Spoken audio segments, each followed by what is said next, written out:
بسم اللہ الرحمن الرحیم۔ پاکستان میں لوگ سوچتے ہیں کہ ہم کیسے گزارا کر سکتے ہیں۔ مثلا آج ایک دن میں کئی ایسی خبریں ہیں جو میں آپ کے سامنے رکھتا ہوں، اس پر آپ کی رائے بھی چاہیے ہوگی اور آپ کی رائے اہم ہے۔ مثلا پہلی خبر ہے کہ بجلی صارفین پر 967 ارب روپے کا اضافی بوجھ ڈالنے کی تیاری ہے۔ میرا سوال یہ ہے کہ پاکستان کے عوام کب تک یہ بوجھ برداشت کرتے رہیں گے؟ اگر بجلی چوری ہو رہی ہے وہ نہیں روک سکتے تو انہیں فارغ کریں نا، آپ عوام کو کیوں فارغ کر رہے ہیں؟ آپ نے عوام سے وہ وعدے کیے جو آپ پورے نہیں کر سکتے تھے۔ آپ آ جاتے ہیں، ٹیکس پہ ٹیکس لگاتے ہیں، لوگوں کی زندگی اجیرن کر دیتے ہیں۔ میری رائے میں تو یہ کوئی اچھی بات نہیں ہے۔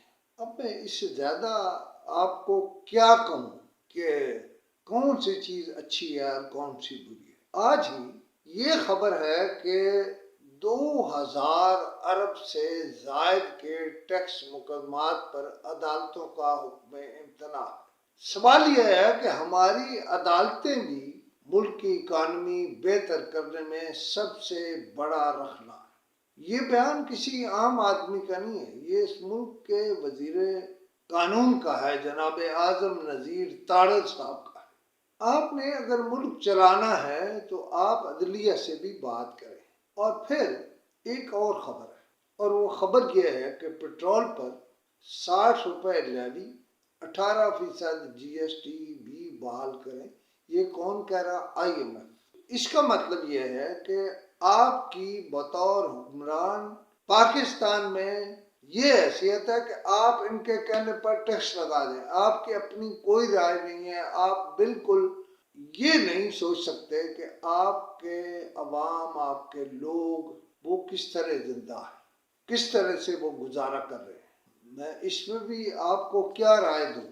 ایک اور خبر ہے، وہ سیاسی خبر ہے کہ سپرنٹینڈنٹ جیل اڈیالہ، انہوں نے عمران خان سے ان کی آن لائن ملاقات کرنے سے انکار کر دیا۔ کل پرسوں جب محترمہ مریم نواز تشریف لے گئی جیل، تو وہاں انہوں نے کہا کہ ویڈیو کال کے لیے لائن دے دیے۔ جب عام آدمی کے لیے آپ لائن دے رہے ہیں تو عمران خان کو کیوں نہیں دیتے؟ آپ خود عمران خان کو مظلوم بنائے جا رہے ہیں، مقبول بنائے جا رہے ہیں۔ کیا یہ بھی باقاعدہ کوئی منصوبہ ہے؟ ورنہ حق ہے وہ اس کا بطور قیدی کے، وہ قیدی ہونے سے تو عمران خان نے کوئی انکار نہیں کیا، لیکن آپ تلے ہوئے ہیں کہ عمران خان مقبول ہوں اس طرح کی باتوں سے، اس طرح کی چیزوں سے، تو وہ مقبول ہوں گے۔ میرا صرف ایک سوال ہے، یہ جو میں نے تھوڑی دیر کے لیے گفتگو کی ہے، کہ آپ یہ بتائیے کہ پاکستان کے عوام کا پرسان حال کون ہے؟ ان کی بات کرنے والا کون ہے؟ آپ نے جبر سے ہر چیز روکنی شروع کر دی ہے۔ اس سے باہر آئیں اور لوگوں کو سکھ کا سانس لینے دیں۔ خدا حافظ۔